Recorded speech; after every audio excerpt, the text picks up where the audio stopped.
സാലിഹത്തായ ഭാര്യയുടെ അടയാളമാണ്. ഒരു സാലിഹായ പെണ്ണിന്, ഒരു സാലിഹത്തായ പെണ്ണിന് അല്ലാഹുവിന്റെ റസൂൽ ഒരു പെണ്ണ് സാലിഹത്താണോ എന്ന് തിരിച്ചറിയാറുള്ള 7 അടയാളങ്ങൾ അല്ലാഹുവിന്റെ പ്രവാചകൻ നമുക്ക് പറഞ്ഞു തന്നല്ലോ. ആ അടയാളങ്ങളെ കുറിച്ചാണ് നമ്മൾ ചർച്ച ചെയ്യുന്നത്. നാളെ പടച്ചറപ്പിന്റെ പരലോകത്ത് കടന്നു വരുന്ന ഏറ്റവും നശിച്ചവനാരെന്നറിയുമോ? കള്ളുകുടിയനും പെണ്ണുപിടിയനും പലിശ തിന്നുന്നവനുമല്ല.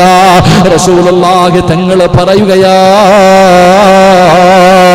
നാളെ പടച്ചറപ്പിന്റെ കോടതിയിലേക്ക് കടന്നു വരുമ്പോൾ ആ കോടതിയിലെ ഏറ്റവും വലിയ വൃത്തികെട്ടവനാരെന്നറിയുമോ? റസൂലുള്ളാഹി പറയുന്ന സ്വഹാബാ, തന്റെ കിടപ്പറ രഹസ്യമുണ്ടല്ലോ, കിടപ്പറ രഹസ്യം പരസ്പരം ഷെയർ ചെയ്യുന്നവരുണ്ടല്ലോ. എന്റെ പ്രിയമുള്ളവരെ, തന്റെ ഭാര്യയുമായിട്ട് തന്റെ മണിയറയ്ക്കകത്ത് നടന്ന സംഭവങ്ങള് കണ്ടവന്മാരോട് പറഞ്ഞു കൊടുക്കുന്ന ചെറുപ്പക്കാരാ, അള്ളാന്റെ കോടതിയിലെ നശിച്ചവൻ നീയാടാ, അള്ളാഹുവിന്റെ കോടതിയിലെ വൃത്തികെട്ടവൻ നീയാടാ. നിന്നെ കൊണ്ടുവരുന്നത് അറിയുമടാ, നാളെ പടച്ചറബിന്റെ പരലോകത്തേക്ക് നിന്നെ കൊണ്ടുവരുന്നത്, അള്ളാന്റെ കോടതിയിൽ കൊണ്ടുവരുന്ന രംഗമുണ്ടല്ലോ. എല്ലാവരും നിന്നെ തിരിച്ചറിയുകയാണ്. എന്റെ പ്രിയപ്പെട്ട സഹോദരാ, അല്ലാഹുവേ, മണിയറ രഹസ്യം കണ്ടവനോട് പറഞ്ഞു കൊടുക്കുന്ന കാലവാ. എന്റെ പ്രിയപ്പെട്ടവരെ, ഇന്ന് മുസ്ലിം സമുദായം തന്നെ ചാനലുകളിൽ കയറിയിരുന്നിട്ട് പടച്ചവനെ തന്റെ മണിയറ രഹസ്യങ്ങൾ ഷെയർ ചെയ്യുന്ന പ്രോഗ്രാമുകൾ നമ്മൾ കണ്ടവരാണ്. എന്റെ പ്രിയപ്പെട്ടവര്, അല്ലാഹുവിന്റെ റസൂൽ എവിടെന്ന് പറയുകയാ, അതാ തന്റെ മണിയറ രഹസ്യങ്ങൾ പരസ്യമാക്കുന്നവനുണ്ടല്ലോ, അവൻ നാളെ പരലോകത്തിലെ വൃത്തികെട്ടവനാണെന്ന് നബി മുഹമ്മദ് മുസ്തഫ സല്ലല്ലാഹു അലൈഹി വസല്ലമ തങ്ങൾ എവിടെന്ന് പറയുമ്പോ, സാലിഹത്തായ ഭാര്യയുടെ 6ാമത്തെ അടയാളം എന്തെന്നറിയോ? നിന്റെ ഭാര്യ സാലിഹത്താണോ എന്ന് നിനക്ക് തിരിച്ചറിയണോ? നിന്റെ ഭാര്യ സാലിഹത്തായ ഒരു പെണ്ണാണോ എന്ന് നിനക്ക് തിരിച്ചറിയണോ? അതിനുള്ള 6ാമത്തെ വഴി എന്തെന്നറിയോ? അല്ലാഹുവിന്റെ പ്രവാചകൻ സല്ലല്ലാഹു അലൈഹി വസല്ലമ തങ്ങൾ പറയുകയാണ്, ലാ തംശീ സിത്രതു വസിറഹു.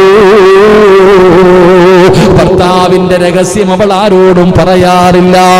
ഒരു സാലിഹത്തായ പെണ്ണിന്റെ 6ാമത്തെ പെണ്ണിന്റെ അടയാളം എന്തെന്നറിയുമോ? ഭർത്താവിന്റെ രഹസ്യം അവൾ പരസ്യമാക്കാറില്ല. 4 പെണ്ണുങ്ങൾ കൂടിക്കഴിഞ്ഞാ, എടീ നിന്റെ ഭർത്താവ് എങ്ങനെയാണ്? പെണ്ണുങ്ങൾ കൂടിയാൽ, മഹാനായ ഇമാം ഗസാലി തങ്ങൾ പറയുന്നുണ്ട്, പെണ്ണുങ്ങൾ കൂടി ആണുങ്ങൾ ഒരുമിച്ച് കൂടിയാൽ അവര് ബിസിനസിനെ കുറിച്ചാണ് ചർച്ച ചെയ്യുന്നത്. ആണുങ്ങൾ 4 പേര് കൂടിക്കഴിഞ്ഞാൽ എന്താ ചർച്ച? 4 കാശുണ്ടാക്കാനുള്ള വഴികൾ. പെണ്ണുങ്ങൾ കൂടിക്കഴിഞ്ഞാൽ അവർ തന്റെ ഭർത്താക്കന്മാരെ കുറിച്ചാണ് ചർച്ച ചെയ്യുന്നത് എന്ന് ഇമാം ഗസാലി തങ്ങൾ പഠിപ്പിക്കുന്നുണ്ട്. അള്ളാഹു ഈമാൻ തരുമാറാകട്ടെ. സത്യമാണ്. ഇമാം ബുഖാരി തങ്ങൾ പരിശുദ്ധമായ ഒരു ഹദീസ് തന്നെ അറിയാം. മഹാനായ നബിയിന റസൂലുള്ളാഹി സ്വല്ലല്ലാഹു അലൈഹി വസല്ലമ തങ്ങളോട് ആയിഷ ബീബി റളിയല്ലാഹു തആല അൻഹ പറഞ്ഞു കൊടുക്കുന്ന ഒരു കഥയുണ്ട്. അള്ളാഹുവിന്റെ പ്രവാചകനോട് ആയിഷ ബീബി റളിയല്ലാഹു തആല അൻഹ പറഞ്ഞു കൊടുക്കുന്ന ഒരു കഥ. 11 ഭാര്യമാര് തന്റെ ഭർത്താക്കന്മാരെ കുറിച്ച് കൂടിയിരുന്നു. എല്ലാവരും കൂടെ, പെണ്ണുങ്ങൾ എല്ലാവരും കൂടെ ഒരുമിച്ച് കൂടിയപ്പോൾ പറഞ്ഞു, ആരും കള്ളം പറയരുത്, സത്യമേ പറയാവൂ.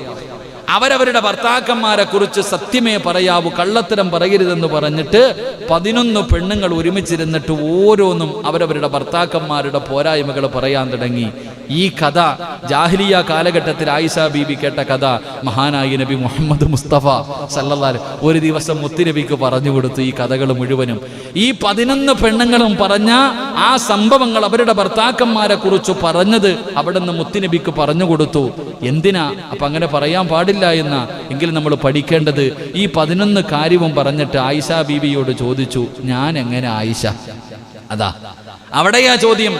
ഈ 11 പെണ്ണുങ്ങളും തന്റെ ഭർത്താക്കന്മാരെ കുറിച്ച് പറഞ്ഞ ആ ഒരു കഥ മുഴുവനും ആയിഷ ബീവി മുത്തുനബിക്ക് പറഞ്ഞു കൊടുത്തപ്പോ അവസാനം റസൂലുള്ളാഹി തങ്ങൾ ചോദിച്ചു, ഞാൻ എങ്ങനാണെന്ന്.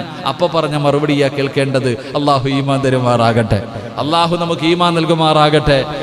അത് ഒരു ഹദീസ്, ഒരു പെണ്ണിനെ കുറിച്ച് തന്നെയുള്ള പ്രത്യേകമായിട്ടുള്ളൊരു ഹദീസ്, വലിയ ഒരു ഹദീസ്. ഇൻഷാ അല്ലാഹ് ഒരു ദിവസം ആ 11 പെണ്ണുങ്ങളും പറഞ്ഞ് എന്താ നമുക്ക് പഠിക്കണം. അള്ളാഹു ഭാഗ്യം തരുമാറാകട്ടെ. ഇത്ര നിസ്സാരമായി തള്ളിക്കളയേണ്ടതല്ല, വലിയൊരു ഹദീസ. ഈ 11 പെണ്ണുങ്ങളും തൻ്റെ ഭർത്താക്കന്മാരെ കുറിച്ച്. നമ്മുടെ പെണ്ണുപിള്ളമാർക്ക് ഇതിനേക്കാളും പറയാനുണ്ടാകും. അള്ളാഹു കാത്തിരക്ഷിക്കുമാറാകട്ടെ. അള്ളാഹു കാത്തുരക്ഷിക്കുമാറാകട്ടെ. വലിയ സാഹിത്യപരമായിട്ടാണ് പറഞ്ഞിരിക്കുന്നത്, പെട്ടെന്നത് മനസ്സിലാക്കില്ല, പെട്ടെന്ന് മനസ്സിലാക്കാൻ പറ്റുന്ന കാര്യമല്ല. അപ്പൊ ഞാൻ പറഞ്ഞു വന്നത്, എൻ്റെ പ്രിയപ്പെട്ട സഹോദരങ്ങളെ, ഭർത്താവ് ഭാര്യ മഹറു കൊടുത്ത് വിവാഹം കഴിച്ച ഭാര്യ, ആ ഭാര്യ മണിയറയിൽ നിന്റെ മുന്നിൽ അവളുടെ ശരീരം നിനക്ക് തന്നു. അത് പിറ്റേ ദിവസം രാവിലെ, അതാണ് കല്യാണം കഴിഞ്ഞു കഴിഞ്ഞാൽ പിറ്റേ ദിവസം രാവിലെ കൂട്ടുകാർ ചോദിക്കും, അളിയ എങ്ങനെ ആയിരുന്നടാ? എടാ പഹയ, കണ്ടവന്റെ പെണ്ണുമ്പിള്ളയുടെ കാര്യം ചോദിക്കാൻ നിൽക്കുന്ന ചെറുപ്പക്കാർ. എല്ലാവർക്കും അറിയേണ്ടതാണ്, രഹസ്യങ്ങളാണ്. കാമുകിയോട് എത്രയോ ചെറുപ്പക്കാര് തന്റെ കാമുകിയോട്, നിങ്ങൾക്ക് ഒരു ഭാര്യയില്ല, ഓളെ കുറിച്ച് പറഞ്ഞിട്ട് കാര്യമില്ല, അതൊരു വല്ലാത്ത ജന്തുവാ ഭാര്യയെക്കുറിച്ച്. ഒരു സുന്ദരിയായ ഭാര്യ നിനക്കുണ്ടല്ലോ എന്നൊരു കാമുകി ചോദിക്കുമ്പോൾ ആ കാമുകിയോട് ഭാര്യയുടെ പോരായ്മകളാ പറഞ്ഞു കൊടുക്കുന്നത്. ഒരു പെണ്ണിനോട്, ഗൾഫുകാരന്റെ ഭാര്യയാണ്, അവളോട് ചോദിക്കുന്ന ഒരു ഭർത്താവ് നിനക്കുണ്ടല്ലോ, ഓനെ കുറിച്ച് എന്താ പറയുക? ഇല്ലേ, പെണ്ണ് രഹസ്യങ്ങൾ പറഞ്ഞു കൊടുക്കുക, ദാമ്പത്യ ജീവിതത്തെ കുറിച്ച് പോലും പറഞ്ഞു കൊടുക്കുക. എത്ര വൃത്തികേടാ സഹോദര, എത്രയോ വൃത്തികെട്ട കാര്യമാ. അല്ലാഹുവിന്റെ കോടതിയിലെ ഏറ്റവും നശിച്ചവൻ അവനാണെന്ന് നബി മുഹമ്മദ് മുസ്തഫ സല്ലല്ലാഹു അലൈഹി വസല്ലമ തങ്ങൾ അവിടെന്ന് പറയുമ്പോൾ, തന്റെ പ്രിയപ്പെട്ട ഭാര്യയുടെ ഔറത്ത് പോലും ഫോട്ടോ എടുത്ത് ഷെയർ ചെയ്യുന്നവരുണ്ട്. ആരാ? സ്വന്തം ഭർത്താവ് തന്നെ, സ്വന്തം ഭർത്താവ് തന്നെ. അല്ലാഹുവേ, ഭാര്യയുടെ ശരീരം മറ്റുള്ളവർക്ക് കാണിച്ചു കൊടുക്കുന്ന സഹോദരങ്ങള്, എടാ ചെറുപ്പക്കാരാ, മഹർ കൊടുത്ത് വിവാഹം കഴിച്ച ഒരു പെണ്ണിന് അവളെ സാരി ഉടുപ്പിക്കുന്നത് നീയല്ലേടാ? അവളുടെ അടിവയറ് വെളിയിൽ കാണുമെന്ന് നിനക്കറിയില്ലോ? എന്റെ പ്രിയപ്പെട്ടവരെ, പല സ്ഥലങ്ങളിലും കൊണ്ടു നടക്കുമ്പോ എത്രയോ പേരത് കാണുന്നുണ്ട്, എത്രയോ പേരത് കാണുന്നുണ്ട്. അല്ലാഹുവേ, അത് പാപമല്ലേ ചെറുപ്പക്കാരാ? അതാ പടച്ചവനെ, പലരുടെയും ഫോണിന്റെ പ്രൊഫൈൽ ചിത്രങ്ങൾ കാണാൻ കൊള്ളതാണ്. പലരുടെയും ഫോണിന്റെ പ്രൊഫൈൽ ചിത്രം കാണണം. ആമിനായുമായിട്ട് ഇങ്ങനെ നിന്നിട്ട് പെണ്ണുമ്പിള്ളയുടെ ഫോട്ടോയാ എല്ലാവർക്കും കാണിച്ചു കൊടുക്കാൻ. സ്വന്തം ഭാര്യയുടെ ഫോട്ടോ. എടാ, നിന്റെ നമ്പർ ആർക്കൊക്കെ ഉണ്ട് അവർക്ക് എല്ലാവർക്കും ഈ ഫോട്ടോ കണ്ടുകൂടെ? ചിന്തിച്ചു നോക്ക്. ഫേസ്ബുക്കിൽ എടുത്തിടാ, എവിടെയെല്ലാം എടുത്തിട്ട് ഔറത്തുകൾ കാണിക്കുന്നു. അല്ലാഹു നമുക്ക് കാത്തിരക്ഷിക്കുമാറാകട്ടെ. എൻ്റെ പ്രിയപ്പെട്ട സഹോദര, സാലിഹത്തായ ഒരു പെണ്ണിനോട് ഈ ഭർത്താവിനെ കുറിച്ച് ചോദിച്ചാൽ ഓളൊന്നും പറയില്ല. നല്ലവൻ. തൻ്റെ ഭർത്താവിൻ്റെ രഹസ്യങ്ങൾ പുറത്തു പറയാറില്ല. അതിന് അവൾക്ക് പ്രയാസമുള്ള കാര്യമാണെങ്കിലും, ഏത് കാര്യമാണെങ്കിലും, ദാമ്പത്യ ജീവിതത്തിൽ തകർന്ന് തരിപ്പണമായിരിക്കുകയാണെങ്കിലും ഒരാളോടും പറയാത്ത സാലിഹത്തായ പെണ്ണുങ്ങളുണ്ട്. എത്രയോ സംഭവങ്ങൾ.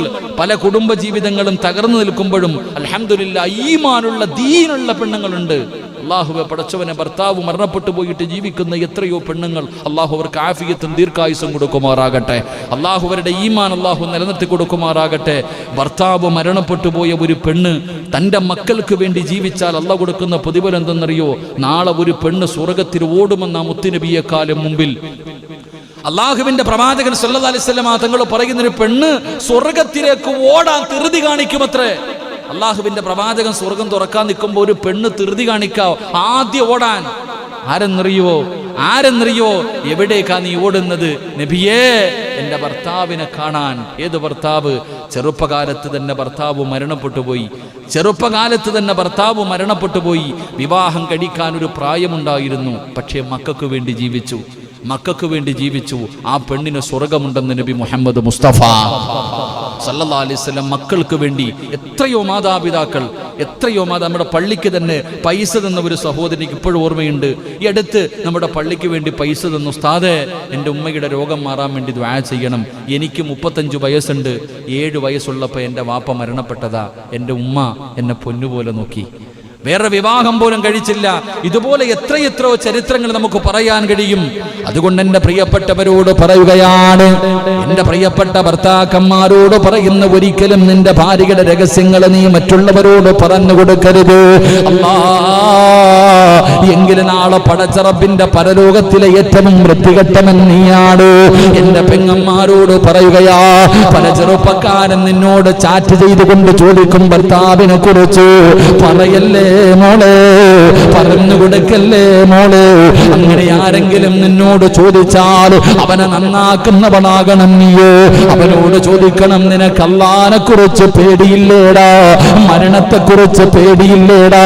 ഖബറിൽ പോയി കിടക്കുന്ന കൊടുക്കേണ്ടവനാണെന്നുള്ള ചിന്തയില്ലേടാ. പഠിപ്പിക്കാൻ വരുന്നവനെ നന്നാക്കുന്നവളാകണം പെണ്ണു. എന്റെ പ്രിയപ്പെട്ട സഹോദരാ, ഒരു ചരിത്രം പറഞ്ഞു തരട്ടെ എന്റെ ചെറുപ്പക്കാരോട്. എടാ, കണ്ടവന്റെ ഭാര്യയുടെ മണിയറ രഹസ്യങ്ങളെ ചോദിക്കുന്ന ചെറുപ്പക്കാരാ, ദാമ്പത്യ ജീവിതം എങ്ങനെയുണ്ട് എന്ന് ചോദിക്കുന്ന ചെറുപ്പക്കാരാ, കണ്ടവളുടെ നഗ്നചിത്രങ്ങൾ ചോദിക്കുന്ന ചെറുപ്പക്കാരാ, നിനക്ക് പഠിക്കണമെങ്കിൽ ഞാനൊരു ചെറുപ്പക്കാരനെ പറഞ്ഞു തരാ. യുവത്വത്തിന്റെ നടുവിലൂടെ നടന്നുപോയ പണച്ചെറുപ്പിനെ പേടിച്ച് ജീവിച്ചിരുന്ന ഒരു ചെറുപ്പക്കാരനുണ്ട്. അല്ലാഹുവിന്റെ വിശുദ്ധമായ ഖുർആൻ സൂറത്ത് യാസീൻ ഓതുകയാ. അല്ലാഹുവിന്റെ പരിശുദ്ധമായ ഖുർആൻ ഇങ്ങനെ യാസീൻ ഓതുകയാണ്. വഅസ്വാജുഹും ഫീ ളിലാലിൻ അലൽ ലറായികി മുത്തഖിയൂൻ ലഹും ഫീഹാ ഫാകിഹത്തുൻ വലഹും മാ യദ്ദഊൻ. അല്ലാഹുവിന്റെ വിശുദ്ധമായ ഖുർആൻ സൂറത്ത് യാസീൻ ഇങ്ങനെ പാരായണം ചെയ്തുകൊണ്ടിരിക്കുകയാണ്. അല്ലാഹുവേ, നാളെ ഭാര്യയും ഭർത്താവും കൂടെ പടച്ച റബ്ബിന്റെ സ്വർഗ്ഗത്തിലെ ചാരികസേരയിൽ ഇങ്ങനെ ഒരുമിച്ച് കൂടുമെന്ന് ഖുർആനിന്റെ ആയത്തിങ്ങനെ ഓതുമ്പോ, റബിയ എന്ന് പറയുന്ന ചെറുപ്പക്കാരനുണ്ടല്ലോ, വിവാഹം കഴിക്കാത്ത ചെറുപ്പക്കാരനുണ്ടല്ലോ, ആ ചെറുപ്പക്കാരൻ അല്ലാഹുവിനോട് ദുആ ചെയ്യുന്ന, റബ്ബേ, എന്റെ സ്വർഗ്ഗത്തിലെ ഭാര്യ ആരാണല്ലാ, എന്റെ സ്വർഗ്ഗത്തിലെ ഭാര്യ ആരാണ്, എനിക്ക് നീ ഒന്ന് കാണിച്ചു തരുവോ തമ്പുരാന്, എന്റെ സ്വർഗ്ഗത്തിലെ ഭാര്യ ആരാണെന്ന് എനിക്കൊന്ന് കാണിച്ചു തരണേ തമ്പുരാന്. റബിയ എന്ന് പറയുന്ന ചെറുപ്പക്കാരൻ അല്ലാഹുവിനോട് ദുആ ചെയ്യുകയാണ്. എന്റെ പ്രിയമുള്ളവരെ, അന്ന് അല്ലാഹു കാണിച്ചു കൊടുക്കുകയാ ആ ചെറുപ്പക്കാരന്റെ സ്വർഗ്ഗത്തിലെ ഭാര്യ ആരാണെന്ന് അല്ലാഹു അവിടുന്ന് കാണിച്ചു കൊടുക്കുകയാണ്. രാവിലെ ഉറക്കത്തിൽ നിന്ന് ചാടി എഴുന്നേൽക്കുകയാണ്. തന്റെ പ്രിയപ്പെട്ട ഭാര്യ ആരാണെന്ന് മനസ്സിലായി. അല്ലാഹുവേ, അവൾ എങ്ങനാണ് ഇത്രയും വലിയ പ്രതിഫലം കിട്ടാറുള്ള കാരണമെന്താ? എന്റെ പ്രിയമുള്ളവരെ, അവിടുന്ന് തിരഞ്ഞു പോവുകയാണ്. മൈമൂന എന്ന് പറയുന്ന പെണ്ണിനെയാണ് കാണിച്ചു കൊടുത്തത്. അവിടുന്ന് തിരഞ്ഞു നടക്കുകയാ. മൈമൂന എന്ന് പറയുന്ന പെണ്ണിനെ തിരഞ്ഞുകൊണ്ട് നാട്ടിലേക്ക് കാണിച്ചു കൊടുത്ത നാട്ടിലേക്ക് കടന്നുപോയി. അവിടുന്ന് ചോദിച്ചു, ഈ മൈമൂന എന്ന് പറയുന്ന പെണ്ണാരാടുള്ളത്? വലിയ പണ്ഡിതനാണ്, വലിയ മഹാനാണ്. ഒരു നാട്ടിലേക്ക് പോയപ്പോ കണ്ടവർ മുഴുവനും അടുത്തേക്ക് ഓടി വന്നു. അവിടുന്ന് ചോദിച്ചു, മൈമൂന എന്ന് പേരുള്ള ഒരു പെണ്ണി നാട്ടിലുണ്ട്, അവൾ ആരാണെന്ന് എനിക്കൊന്ന് കാണണം, അവൾ ആരാണെന്ന് എനിക്കൊന്ന് അറിയണം. പടച്ചവനെ, ജനങ്ങൾ മുഴുവനും തെരഞ്ഞു നടക്കുകയാണ്. മൈമൂന എന്ന് പറയുന്ന പെണ്ണിനെ തെരഞ്ഞു നടന്നു. അവസാനം വൈകുന്നേരമായപ്പോ അവര് വന്നിട്ട് പറയുന്നു, തങ്ങളെ, ഈ നാട്ടിൽ 3 മൈമൂനമാരുണ്ട്. 3 മൈമൂന എന്ന് പേരുള്ള 3 പെണ്ണുങ്ങളാണ് ഈ നാട്ടിലുള്ളത്. പക്ഷേ നിങ്ങൾ തിരയുന്നത് ആ 3 പെണ്ണുങ്ങളെയല്ല. അവര് 3 പേരും മോശമായ ജീവിതം നയിക്കുന്നവരാ. റബിയ എന്ന് പറയുന്ന ചെറുപ്പക്കാരൻ അവിടെ നിന്ന് പറഞ്ഞു, ഇല്ല, മൈമൂന എന്ന് പേരുള്ള ഒരു പെണ്ണി നാട്ടിലുണ്ട്. സുബ്ഹാനല്ലാഹ്. ആ സമയത്തൊരു മനുഷ്യൻ പറഞ്ഞു, തങ്ങളെ, ഒരു ഭ്രാന്തിയായ പെണ്ണുണ്ട്, ഒരു ഭ്രാന്തിയായ പെണ്ണുണ്ട്. എല്ലാവരുടെ വീടിന്റെ മുന്നിൽ വന്ന് രാത്രി കാലങ്ങളിൽ പാട്ടുപാടുന്ന ഒരു ഭ്രാന്തിയായ പെണ്ണി നാട്ടിലുണ്ട്. റബിയ ചോദിക്കുന്ന, അവൾ എവിടെയാണ്? ആ മൈമൂന എവിടെയാണ്? അവളുടെ പേര് മൈമൂന എന്നാണ്. അവൾ ഈ കാണുന്ന പർവ്വതത്തിന്റെ മുകൾ തട്ടിലാണ്. അല്ലാഹുവേ, അവിടുന്ന് റബിയ എന്ന ചെറുപ്പക്കാരൻ ഓടുകയാ. തന്റെ സ്വർഗ്ഗത്തിലെ ഭാര്യയാണെന്നല്ല കാണിച്ചു കൊടുത്ത പെണ്ണാണല്ലോ. അവിടുന്ന് കടന്നു ചെല്ലുമ്പോ പർവ്വതത്തിന്റെ മുകളിൽ ഒറ്റയ്ക്കിരുന്ന് ഇബാദത്ത് ചെയ്തുകൊണ്ടിരിക്കുകയാ. അവിടുന്ന് കടന്നു ചെന്നു. അവിടുന്ന് സലാം പറഞ്ഞു. സലാം പറഞ്ഞപ്പോ മൈമൂന സലാം അടക്കുകയാ. അവിടുന്ന് സലാം അടക്കുകയാണ്. അവിടുന്ന് ചോദിച്ചു, റബിയ, എന്തേ എന്നെ കാണാമെന്നതാണോ? അവിടെ അത്ഭുതമായി എന്റെ പേര് നിനക്കെങ്ങനെ അറിയാ? എവിടെയോ കിലോമീറ്ററുകൾ അപ്പുറത്ത് കിടക്കുന്ന ജീവിതത്തിൽ ആദ്യമായി കാണുന്ന എന്റെ പേര് നിനക്കെങ്ങനെ അറിയാ? അവിടെ നിന്ന് പറഞ്ഞ് എന്റെ സ്വർഗത്തിലെ പുതിയ പളയല്ലോ, എന്റെ സ്വർഗത്തിലെ ഭർത്താവല്ലോ, എന്റെ പ്രിയപ്പെട്ട ചെറുപ്പക്കാരാ. റബിയ എന്ന് പറയുന്ന ചെറുപ്പക്കാരനോട് ആ മൈമൂന എന്ന് പറയുന്ന സ്വാലിഹത്തായ പെണ്ണ് പറഞ്ഞതെന്തെന്നറിയോ? പാട്ട് പാടാനല്ല, പ്രണയിച്ച് നടന്നിട്ടുണ്ടോ എന്നല്ല, വീടും സമ്പത്തുമുണ്ടോ എന്നല്ല. അവിടെ നിന്ന് ചോദിച്ചു, എനിക്ക് ഖുർആനിലെ ഒരു സൂറത്ത് ഓതിത്തരുവോ? നിങ്ങളുടെ നാവ് കൊണ്ട് പരിശുദ്ധമായ ഖുർആനിലെ ഏതെങ്കിലും ഒരു സൂറത്ത് എനിക്ക് ഓതിത്തരുവോ? റബിയ എന്ന് പറയുന്ന ചെറുപ്പക്കാരനുണ്ടല്ലോ, അല്ലാഹുവേ തന്റെ ഭാര്യയുടെ ആഗ്രഹമാണല്ലോ, സ്വർഗത്തിലെ മണവാട്ടിയാണല്ലോ. അവിടെ നിന്നല്ലാ പരിശുദ്ധമായ ഖുർആൻ എടുത്തിട്ട് സൂറത്തുൽ മുസമ്മിലുണ്ടല്ലോ, സൂറത്തുൽ മുസമ്മിലുണ്ടല്ലോ, അല്ലാഹുവിന്റെ ഖുർആൻ എടുത്തിട്ട് ഓതാൻ തുടങ്ങുകയാണ്. യാ അയ്യുഹൽ മുസമ്മിൽ ഖുമിൽ ലൈല ഇല്ലാ ഖലീലാ نصفه أو انقص منه قليلا أو زد عليه ورتل القرآن ترتيلا إنا سنلقي عليك قولا ثقيلا. മൈമൂന എന്ന പെണ്ണിന്റെ മുന്നിലിരുന്ന് പരിശുദ്ധമായ ഖുർആൻ സൂറത്തുൽ മുസമ്മിൽ ഇങ്ങനെ ഓതിക്കൊടുക്കുകയാണ്. മൈമൂന ഖുർആൻ കേട്ടുകൊണ്ടിരിക്കുകയാണ്. പടച്ചറപ്പേ, പരിശുദ്ധമായ ഖുർആൻ ഓതിയോതി ഇന്നലദൈനാ അൻകാലം വജഹീമാ. ഈ ആയത്തങ്ങ് ഓതുമ്പോ, ഈ ഖുർആനിലെ ആയത്ത് ഓതുമ്പോ മൈമൂന പിടഞ്ഞ് താഴെ വീഴുകയാ. അല്ലാഹുവിന്റെ വിശുദ്ധമായ ഖുർആൻ, ഈ ഖുർആനിലെ ഈ ആയത്തങ്ങ് ഓതിയപ്പോ കേട്ടുകൊണ്ടിരുന്ന സ്വർഗത്തിലെ മണവാട്ടി പിടഞ്ഞങ്ങ് താഴെ വീഴുകയാണ്. പടച്ചവരെ, അതാ കരയുകയാ. ഓതുന്ന റബിയ എന്ന് പറയുന്ന ചെറുപ്പക്കാരന്റെ കൈകാലുകൾ വിറയ്ക്കുന്നുണ്ട്. ഈ ആയത്തോതിയപ്പോ അവിടത്തെ ശബ്ദവും ഇടറുകയാണ്, ഓതാൻ കഴിയുന്നില്ല, രണ്ടുപേരും കരയുകയാണ്.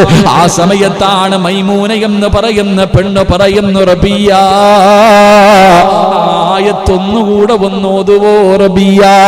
നിങ്ങളുടെ നാവ് കൊണ്ട് ഓതുന്നത് കേൾക്കാനുള്ള കൊതി കൊണ്ടാണ്. എനിക്കൊന്ന് ഓതിത്തരുവോ? എനിക്കൊന്ന് ഓതിത്തരുവോ? സുബ്ഹാനല്ലാഹ്. റബിയ എന്ന ചെറുപ്പക്കാരൻ പറയുന്നു, എനിക്കത് കഴിയില്ല, എനിക്ക് ഓതാൻ കഴിയില്ല. കാരണം നരകത്തെ കുറിച്ച് പറയുന്ന ആയത്താ. ഇന്നലദൈനാ അൻകാലം വജഹീമാ വതആമൻ ദാ ഉസ്സതി വഅദാബൻ അലീമാ. നരകത്തിന്റെ കൊളുത്തുകളെ കുറിച്ച്, നരകത്തിന്റെ ചങ്ങലകളെ കുറിച്ച് അവിടെ നിന്ന് പറയുന്ന ആയത്താണ്. ഈ ആയത്താണ് ഓതാൻ കഴിയാതെ, പടച്ചവനെ ഓതാൻ കഴിയാതെ ആ മനുഷ്യൻ അവിടെ ഇരുന്ന് കരയുന്നത്. അത് ഓതാനാണ് സ്വർഗത്തിലെ ഭാര്യ പറയുന്നത്.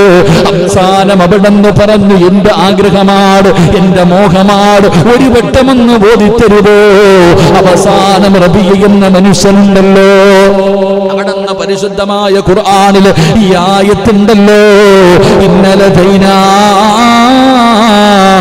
അൻകാലം വജഹീമാ. സുബ്ഹാനല്ലാഹ്.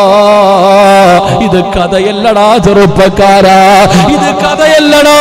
ഈ നിലനിരിക്കുന്ന പ്രായം തന്ന ഉപ്പമാരോട് ചോദിക്കട്ടെ, നിന്റെ ജീവിതത്തിൽ എന്നെങ്കിലും ഒരു ദിവസം നിന്റെ ഭാര്യയോട് പറഞ്ഞിട്ടുണ്ടോ, മോളെ നീ ഖുർആനിലെ ഏതെങ്കിലും ഒരു സൂറത്തോട് കേൾക്കാനുള്ള കൊതി കൊണ്ടാണ്, കേൾക്കാനുള്ള കൊതി കൊണ്ടാണ് നമ്മൾ ആരെങ്കിലും പറഞ്ഞിട്ടുണ്ടോ സഹോദരാ?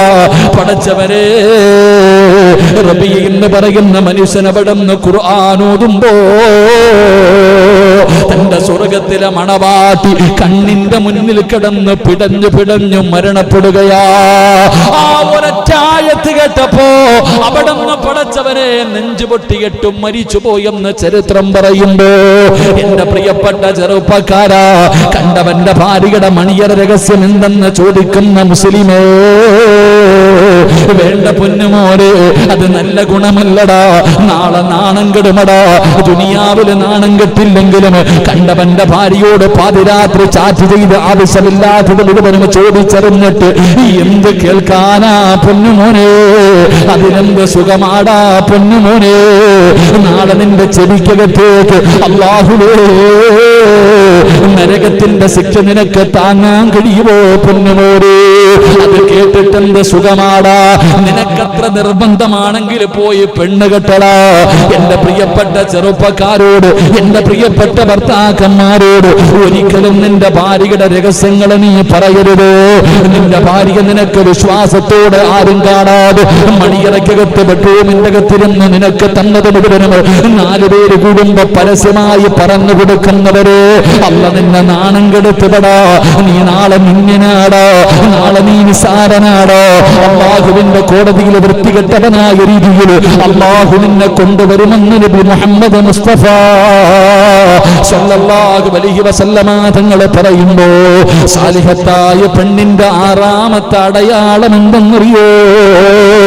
ഭർത്താവിന്റെ രഹസ്യമുണ്ടല്ലോ, ഒരാളോടും പറയാത്ത ഭാര്യ, അവള് സാലിഹത്തായ ഭാര്യയാണെന്ന് ആദരവായ പ്രവാചകൻ നബി മുഹമ്മദ് മുസ്തഫ. ആദരവായ പ്രവാചകൻ നബി മുഹമ്മദ് മുസ്തഫ സല്ലല്ലാഹു അലൈഹി വസല്ലം. അല്ലാഹു നമുക്ക് ഈമാൻ നൽകുമാറാകട്ടെ. അപ്പോ രണ്ടുപേരും പഠിച്ചുകൊള്ളണം. ഭാര്യയുടെ രഹസ്യങ്ങൾ പറഞ്ഞു കൊടുക്കുന്ന ഭർത്താവിനെ നാളെ വരുമ്പോൾ നോട്ടീസ് അടിക്കണ്ട, ഫ്ലക്സ് വെക്കണ്ട, ഓനെ കാണുമ്പോൾ തന്നെ പരലോകത്ത് വെച്ചറിയാം. ആ കൂട്ടത്തിൽ പൊട്ടുപോകരുത് നമ്മൾ ആരും. അള്ളാഹു കാത്തുരക്ഷിക്കുമാറാകട്ടെ, അള്ളാഹു കാത്തുരക്ഷിക്കുമാറാകട്ടെ. കാരണം ഈ അടുത്ത് ഒരു സഹോദരി കരഞ്ഞുകൊണ്ട് വാട്സപ്പിൽ മെസ്സേജ് ഇട്ടു, ഉസ്താദെ എൻ്റെ ചിത്രങ്ങളൊക്കെ ഭർത്താവ് മറ്റുള്ളവർക്ക് അയച്ചു കൊടുക്കുന്നു, എന്ത് ചെയ്യണം ഉസ്താദെ? എത്ര പറഞ്ഞിട്ടും കേൾക്കുന്നില്ല, എന്നെ തല്ലുക. അല്ലാഹു, ഇങ്ങനെയും മനുഷ്യന്മാരുണ്ടല്ലോ എന്ന് ഞാൻ ചിന്തിച്ചു പോയി. ഇങ്ങനെയും ആണുങ്ങൾ, അതിലും ഒരു രസം, ഒരു സുഖം കാണുന്നവരുണ്ട്. എന്ത് സുഖമോ അല്ലാഹു ആലം. അത് പിന്നെ ചെറുപ്പക്കാർക്ക് പിന്നെ വേറൊന്നും ഇല്ലല്ലോ. ഭർത്താവുണ്ടോ, ഉറങ്ങിയോ, എന്താണ് ഭക്ഷണം കഴിച്ചോ, ഇതൊക്കെ ചോദിക്കുന്നത്. എടാ, നിങ്ങൾക്ക് വേറെ പണിയില്ലേ? കണ്ടവന്റെ പെണ്ണുമ്പിള്ളയുടെ രഹസ്യം കേട്ടിട്ട് അതിനകത്ത് നിനക്കെന്തും മനസുഖം കിട്ടാനാ? നിനക്കെന്തെങ്കിലും സുഖമോ സന്തോഷമോ വേണമെങ്കിൽ വാപ്പാനോട് പറഞ്ഞാൽ പോരെ, വാപ്പ എവിടെന്നെങ്കിലും ഒരു കോഴിക്കുഞ്ഞിനെ പിടിച്ച് എനിക്ക് കെട്ടിച്ചേരാൻ. സമാധാനാവത്തില്ലേ? കോഴിക്ക് കോഴി തന്നെ വേണമല്ലോ, നീ ഒരു കോഴിയുടെ സ്വഭാവമല്ലേ, അങ്ങനല്ലേ? അല്ലാഹു കാത്തുരക്ഷിക്കുമാറാകട്ടെ. കോഴിയുടെ സ്വഭാവം എന്തിനാടാ? നമുക്ക് കല്യാണം കഴിക്കണമെങ്കിൽ പോയി വാപ്പാടുത്ത് പറയണം, വാപ്പാ ബൈക്ക് വേണമെന്ന് പറയുമല്ലോ. അപ്പൊ എനിക്ക് ബൈക്ക് വേണം, എനിക്ക് മൊബൈൽ വേണം, എനിക്ക് കമ്പ്യൂട്ടർ വേണം. അതുപോലെ വാപ്പാനോട് പറ, എനിക്ക് പറ്റണില്ല, എനിക്കൊരു പെണ്ണിനെ വേണം. ധൈര്യമായിട്ട് പോയി പറ. അൽഹംദുലില്ലാ, പോയി ധൈര്യമായിട്ട് പറ, വിവാഹം കഴിക്കണം. അള്ളാഹു നമ്മുടെ ചെറുപ്പക്കാർക്കൊക്കെ സാലിഹത്തായ ഇണകളെ കൊടുത്ത് അനുഗ്രഹിക്കുമാറാകട്ടെ. ആമീൻ പറയടാ. ഓരോരുത്തന്മാര് കെട്ടിയിട്ട് വിളിച്ചോണ്ട് വന്നിട്ടില്ല. അതിൻ്റെ റഫീഖൊക്കെ എന്താ വിളിച്ചോണ്ട് വരണ്ടടാ? എല്ലാവരും ഇപ്പം റഫീഖിൻ്റെ അത്താക്ക് അൽഹംദുലില്ലാ പോയി വിളിച്ചു. എത്രയും പെട്ടെന്ന് വിളിച്ചുകൊണ്ട് വന്നോണം. അൽഹംദുലില്ലാ 21 വയസ്സെന്ന് കേട്ടപ്പോഴത്തേക്ക് എല്ലാം കൂടെ ചാടി കയറി കെട്ടലോടെ കെട്ടല. അൽഹംദുലില്ലാ, നല്ല കാര്യമാണ്. ഉള്ള നേരത്തെ ഒരു ചിരിക്കുന്ന വാപ്പാടെ കടമ എന്തെന്നറിയോ? ഇസ്ലാമിൻ്റെ നിയമപ്രകാരം വാപ്പയുടെ കടമയാണ്, മക്കളോടുള്ള കടമയിൽ പെട്ടതാണ് മക്കൾക്ക് പ്രായപൂർത്തിയായി കഴിഞ്ഞാൽ വിവാഹം കഴിച്ചു കൊടുക്കേണ്ടത്. അത് വാപ്പ ഉടനെ പറയുന്നത്, ഒരു പാവ് 25 വയസ്സല്ലേ ആയുള്ളൂ, ഓന് ജോലിയില്ല, വീടില്ല, ഇപ്പം കെട്ടിച്ചു കൊടുത്ത അങ്ങനെ. പിന്നെ ഈ പറയണ മനുഷ്യ എത്രാമത്തെ വയസ്സിലാണ് പെണ്ണ് കെട്ടിയത്?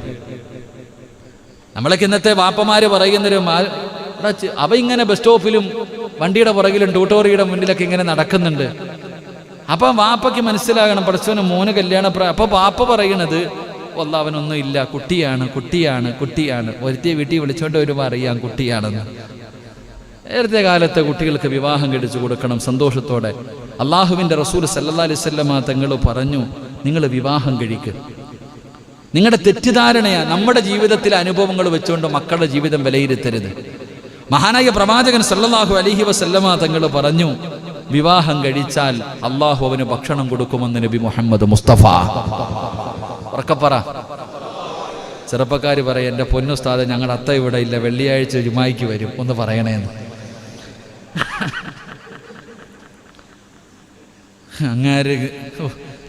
അങ്ങാര് ജീവിതത്തിൽ ആദ്യമായിട്ടൊരു നല്ല കാര്യം പറഞ്ഞെന്ന് പറയും കുട്ടികൾ.